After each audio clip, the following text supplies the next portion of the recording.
Okay, today we took a loss in London session, and today's loss was something that I could have avoided, um, and I'm gonna go through that right now.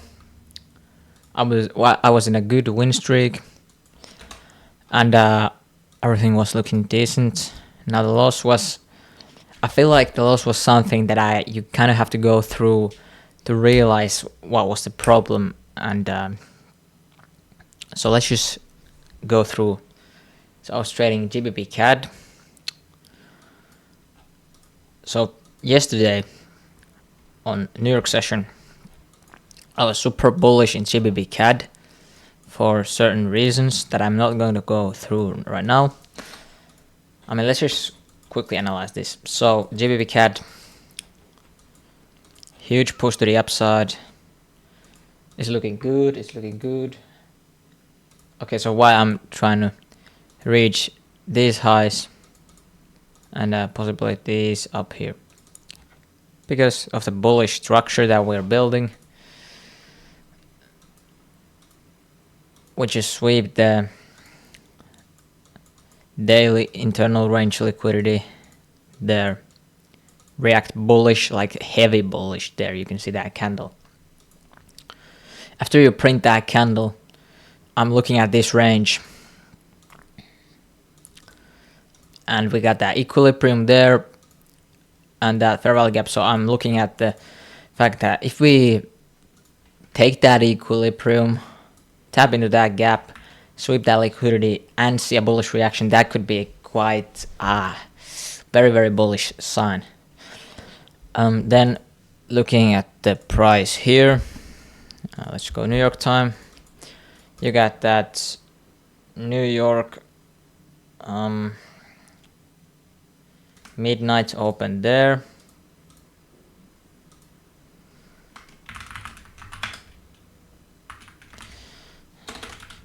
New York midnight open, and that's the 8:30 open.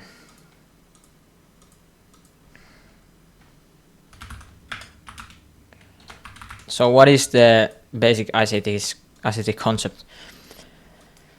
So let's remember, we are already bullish. We are respecting all of these areas that I was looking to respect for us to go long. Then what do you want to see? If you want to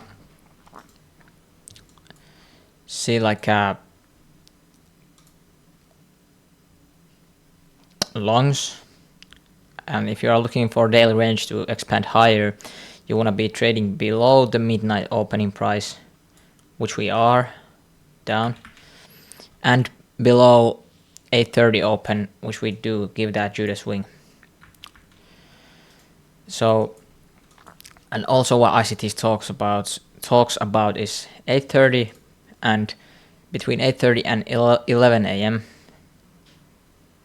you want to see that kind of a power 3 playing out in the direction of your bias, and in this case my bias is long, so I want to see manipulation to the downside, expansion to the upside, and then distribution. And look what happens here. 8:30 manipulation. After that manipulation, I'm just looking for a break of structure to the upside to go long. Now, this was yesterday, and I didn't execute this because I had better opportunities in the market. But you can see what happens over the night and stuff like that. We liquidate that high, but we still got all of these highs, and we never take them. We just smash lower. We don't even break this low. Consolidate here, and then we come to the trade that I'm looking. So all of this that I talked here is playing to my bias. We never took the buy side that I was looking to take yesterday, so I'm like, okay, it will probably run this London session. Now you can see what London session ended up doing. And why did I took a loss here? That's the Asian low. That's the Asian high.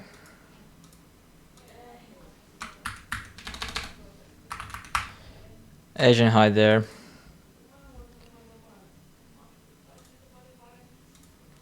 So basically, I often like to look at these kind of signatures in price when I'm bullish. I want to see price taking Asia lows, shifting in structure to the upside, and then I'm looking to enter a fair value gap, and that's what I did. I took that fair value gap, longed from that, stop just there, first target at that high. That was my trade. And I'm still thinking this will run up there. As you can see, we're now moving. But these were kind of like seek and destroy conditions where you take out the low, take out the high, take out the low, and take out the high probably once more. And these are just like chopping and giving like a larger range there. So technically this should work out, and it could have worked out. Now, the error that I did here, because there is one major thing why this didn't work out, even though I still think my draw is correct. Look at the range here. Let's draw the let's remove everything. Let's look at the which time frame would be the cleanest. Let's just go from the hourly. So that's the hourly swing low, and that's the swing high. We never end up even sweeping that swing high. So this is an range. Where does the equilibrium? Where is the equilibrium? There you go. And when I entered up here, we had just swept that Asia low, went up, and at that point we hadn't swept that equilibrium. M15 time frame. You look at, there is a order block. You could easily draw your fib from here. In which case the equilibrium would be hit. It's totally fine. The equilibrium might not be the factor here, because the bigger factor is, okay, there is that equilibrium, but what's with the same level in that with the equilibrium? We got the M15 chart. This we close, relative equal lows. That's sell side. That's nice inducement. So I was actually thinking, when I lost this trade, I was thinking that I re-enter from hourly time frame there, stop at that order block low, target these highs, and that would have been very nice trade.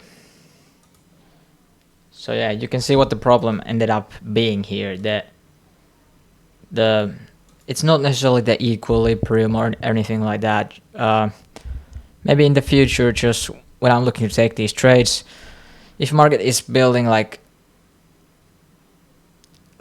these kind of lows like that, maybe just wait for market to kind of induce a little bit more of those lows and be more cautious with the liquidity, because I was too excited about this buy side being hit, and I still think it will end up being hit very soon.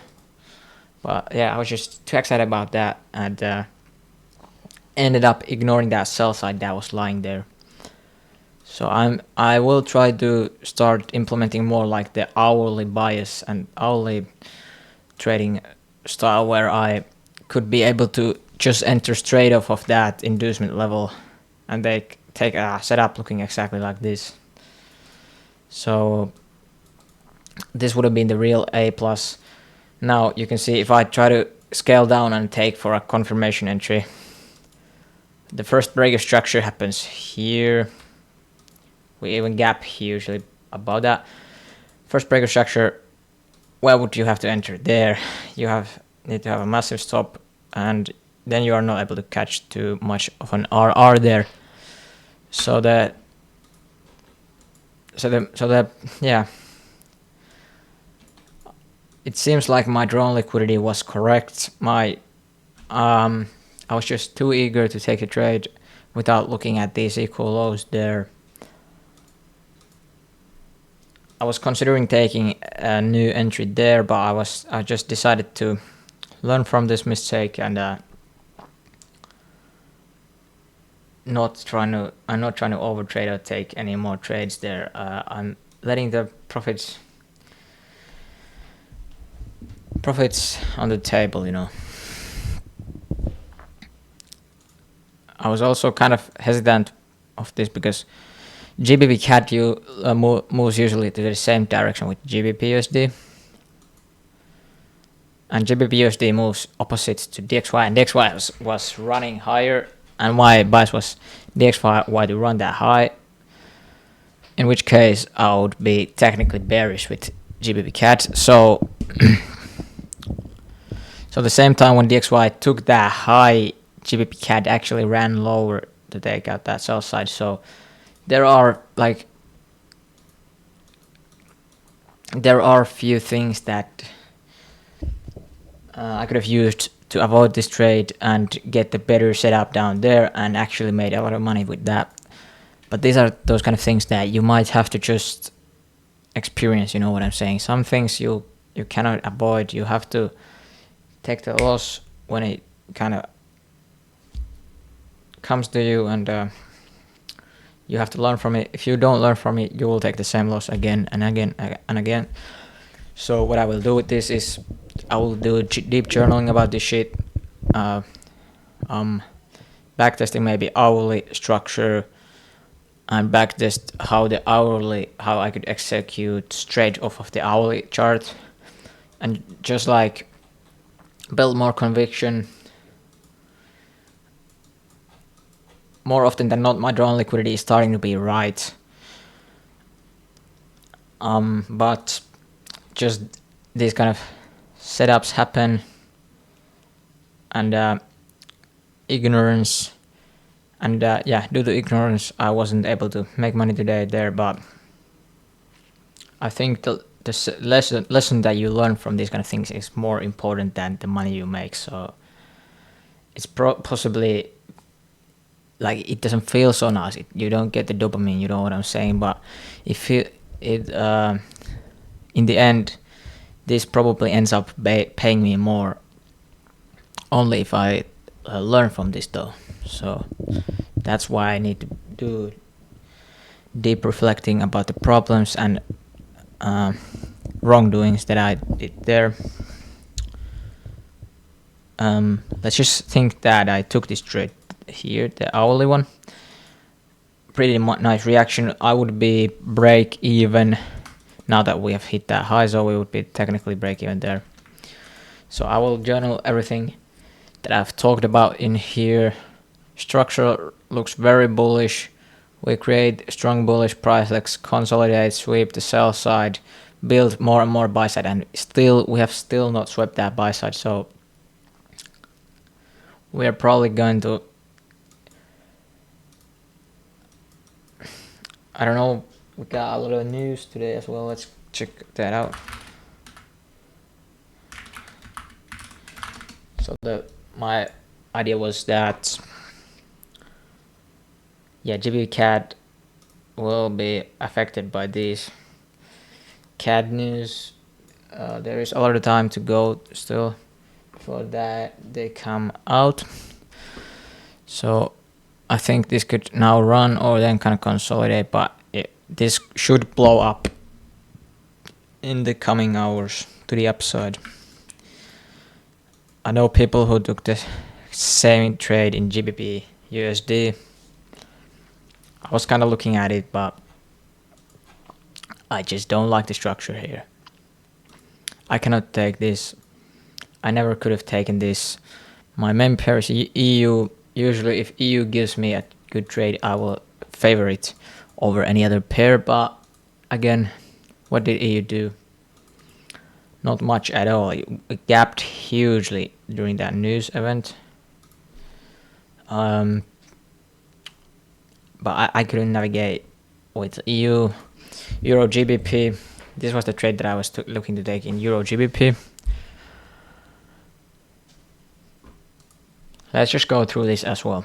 So basically, I don't trade Euro GBP too much, and I could have taken this, but I rather took the GBP CAD. So Euro GBP, let's see what we had.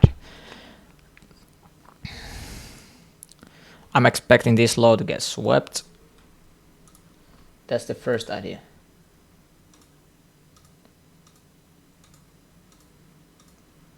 So that low to get swept. what do we have then? Well, look. Let's quickly look at weekly.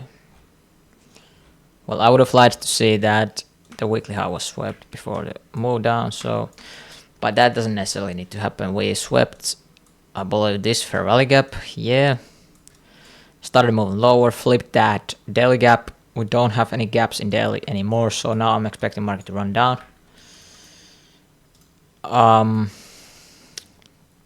We flipped that gap, but yeah, we got the order block here. You can see how algorithmically price delivers from that order block. That's super nice to see. So Asia comes to that order block. Asian session ends.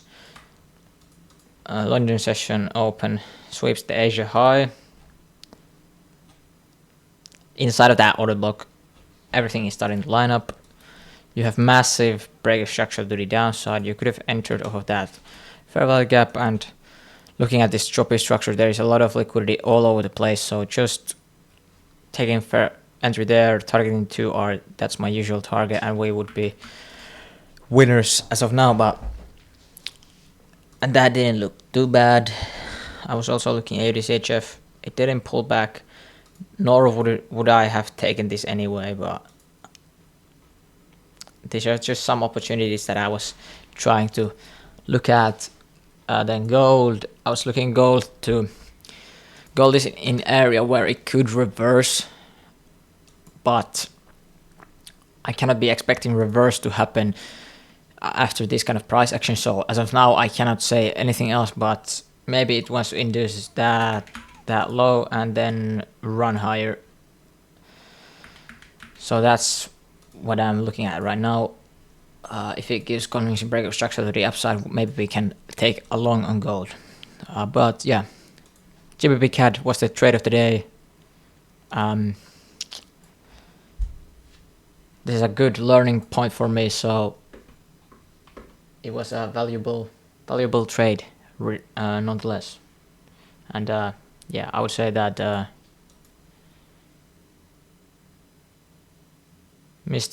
don't do mistakes. Mistakes do me. Mistakes make me.